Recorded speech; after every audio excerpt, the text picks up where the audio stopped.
Hi and welcome all. So today's discussion going to be so interesting and moreover relevant to me is because I'm always just like conscious about health and diet. And that's why I have invited Dietitian Yuri Bhaga. Let me give you a short intro about her. That Yuri Bhaga studied genetics and a registered dietitian and running a site called Happy Food underscore dietitian. So let's welcome her. Hello, Yuri. How are you? Can you Good, hear thanks, me? and you? I'm Yes. good. Thank you very much. So first of all, thanks a lot for joining. Yes, no, it's a pleasure. Okay. So as you know that this topic is so demanding, ladies especially, and that is why I've invited you. So I would like to know first about what are dietary fats and why do we need them?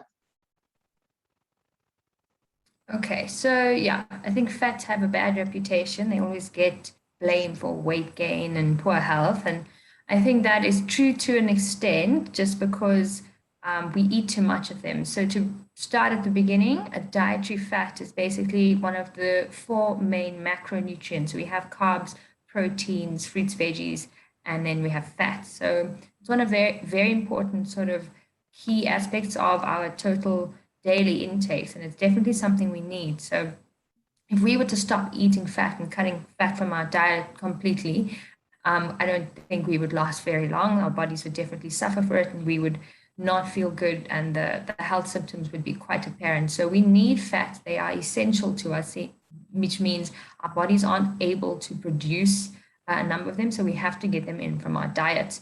And if you just think about few important things where fats are actually necessary, it would be for good brain health, proper sort of functioning signaling pathways within the body, insulation, so protecting our organs, things like that, and just basically making sure everything's running the way it should, because they're also sort of needed in producing other substances in addition to proteins in the body, such as hormones and so forth. So if we're not getting in enough fats, we're going to see the issues arise fairly quickly. The problem comes in, however, is that when we start having too many, then the body doesn't know what to do with it. So it's, extra. And because fats are more energy dense than any of the other macronutrients I mentioned, it doesn't take a lot for you to sort of start seeing that fat being stored as extra weight. And that's really where the problem starts to come in. Okay, so what would you say about what are good fats and what are bad fats? How can we know that these fats are good and bad? So we do have good and bad fats. Sometimes I don't like using those terms just because if you say bad fats and people think they can never eat them, but that's not the case. You just don't want them as much. You don't want it to be your everyday go-to fat. So a different term we could use good fats for, that would be unsaturated fats. And this really looks at the chemical structure of the fat. And unsaturated fats, you can get a poly and monounsaturated. But at the end of the day, on your food labels, if you turn it over, when you're looking at that fat content, you want whatever the unsaturated fat content, you want to focus on that one, and you want that one to be the one you're getting in more of. And very basic way to kind of know which is an unsaturated or a better fat is if that product or oil or butter, whatever the thing that is the fat food, is sort of liquid at room temperature. So think of your sort of cooking oil. So specifically olive oil, avo oil, canola, sunflower.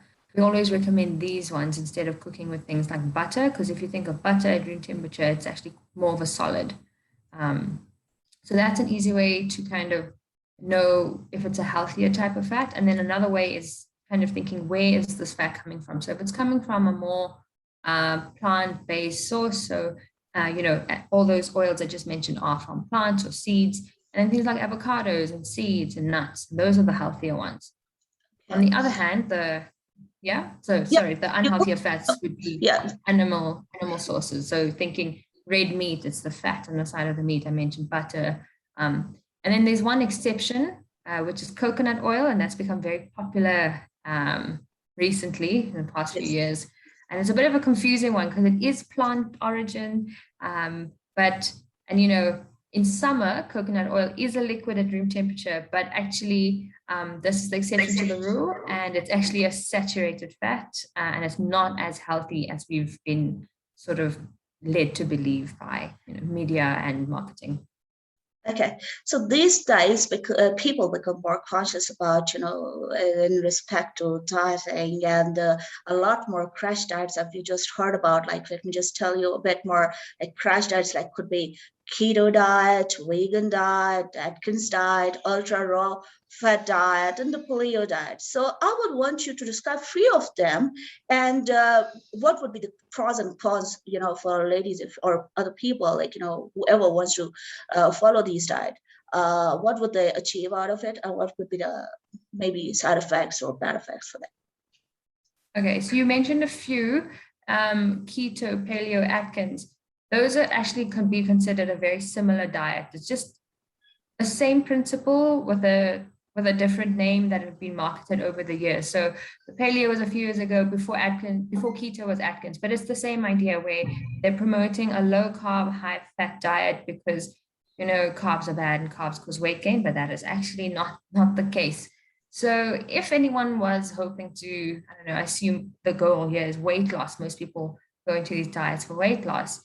Any of those three, you would likely see the results you're looking for, but that's not because you're cutting out carbs or because you're eating more protein or fat or whatever it is. You're likely losing weight because you're eating less overall. Your total energy in is less than your total calorie out. So that's really what you're aiming for when you're going for weight loss. You want to look at the calorie deficit. And yeah, there's many success stories, there's magazines on it, there's, everyone has their own opinion when it comes to crash diets, but that's exactly what it is. It's a crash diet, it's a fad diet, it's not a long-term thing, which means probably in 10 years' time, you're not going to be doing the Atkins, the paleo, the keto, because number one, it's unsustainable. It's very hard to have a social eating experience with those specific diets. They're not very palatable, they're not very satisfying.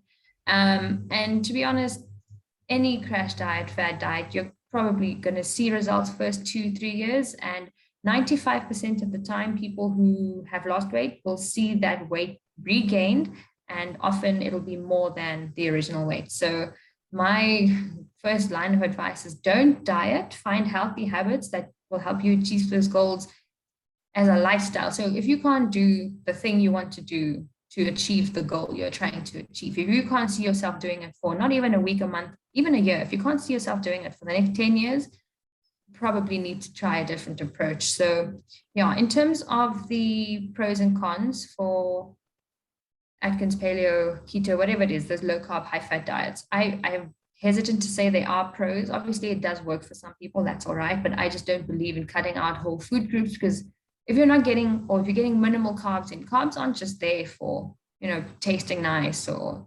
being filling. They do have, and this is assuming you're having the healthier carbs, the whole grains, the brown rice, a variety of them.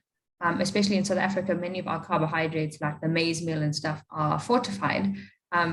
If you're cutting those out, you're also missing out on micronutrients. And those will, if you're not getting those in from other sources, if you cut out this food group, it can increase your risk for deficiencies. So that's a number one.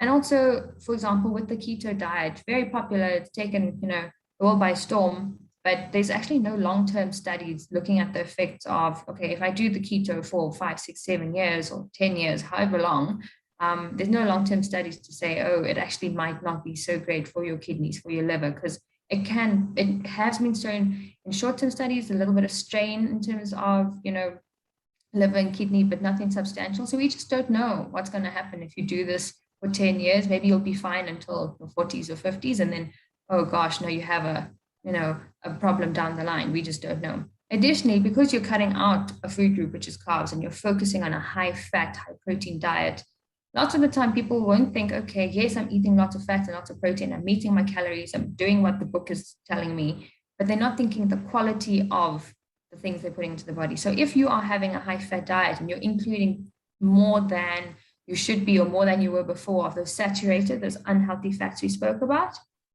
obviously this is going to increase your risk for heart disease and cholesterol and all of those things. And that's quite an obvious one. I mean, in my own practice, I've seen people who had completely normal cholesterol. I mean, you'd see their blood work for 3-4 years, and then they tell you, oh, I started keto or whatever the diet was a few months ago, and now the doctors referred them to come see a dietitian because they have high cholesterol. And the only change, I mean, it's anecdotal, it's not like, a scientific study, but I mean, there is a relationship there, I do believe. So that would be a con and on my side. And apart from that, it's just not very sustainable.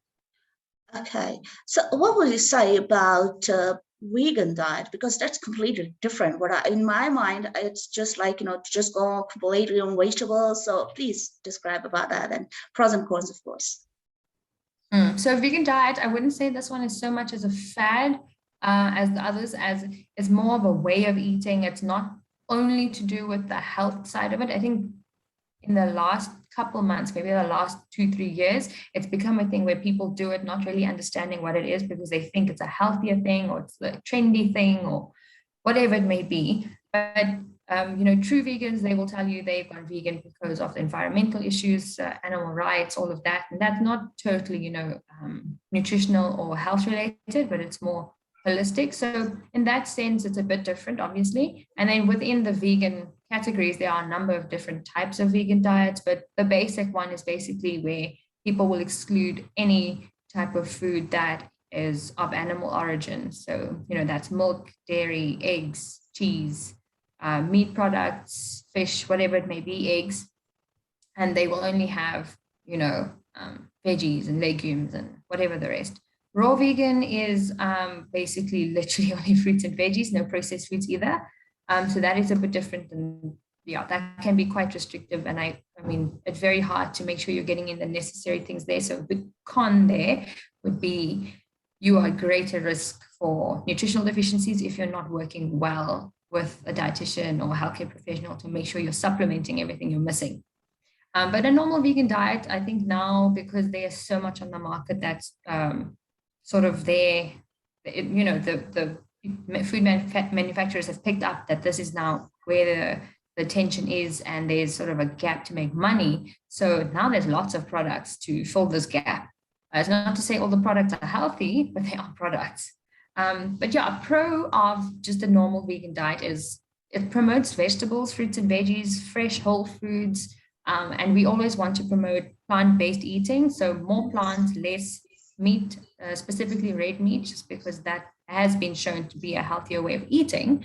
But cons, again, is those nutritional deficiencies. So if you're not eating any animal products, that means you're at risk for B12 deficiency, because it's very hard to get that from any other sources. So that's something you need to supplement, as well as things like omega-3s, because you only really find that in oily fatty fish. So that's another one you'd also want to supplement. Similarly, if you've cut out dairy, that means it's going to be a bit harder for you to get calcium in. So you want to make sure if you are having almond milk, soy milk, whatever your dairy-free substitute is, you want to make sure it's still fortified with these vitamins and minerals. So yeah, briefly, those are the pros and cons. I don't think it's as much as a fad, but you definitely do need to know what you're doing. You can't just swap over and hope for the best. Okay, would you open up, because I will just continue that within the second next session as well. So would you open up a bit about intermittent fasting and just explain a little bit about that, and then hopefully we're going to continue that in the next session as well. Oh yeah, so intermittent fasting has been around for decades. It's really been around for a very long time. And with intermittent fasting, it's less of a diet and it's more of a change in the structure of your eating plan. So you can eat anything you want. Most intermittent fasting just says, as long as you eat within your specified eating frame, that's fine. And lots of people use it as a way to help stay within their calories, or within their, if they're on a restrictive diet or whatever it may be. They use it so that it makes it easier for them to stick to their plan, fine, that's all right. But again, there's so many different ones. There's the 18-16, the 18-6, the 4-20. There's a number of them. So depending on the reason you're on it and the way you're doing it and how you're managing it, it can be a good method to try and improve your health.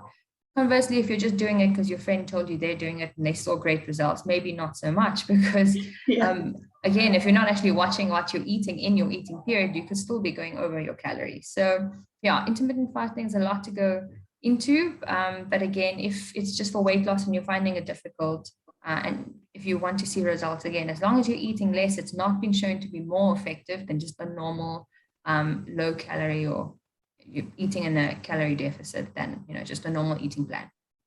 Okay, so Yuri, would you like to please share your contact details for the viewers?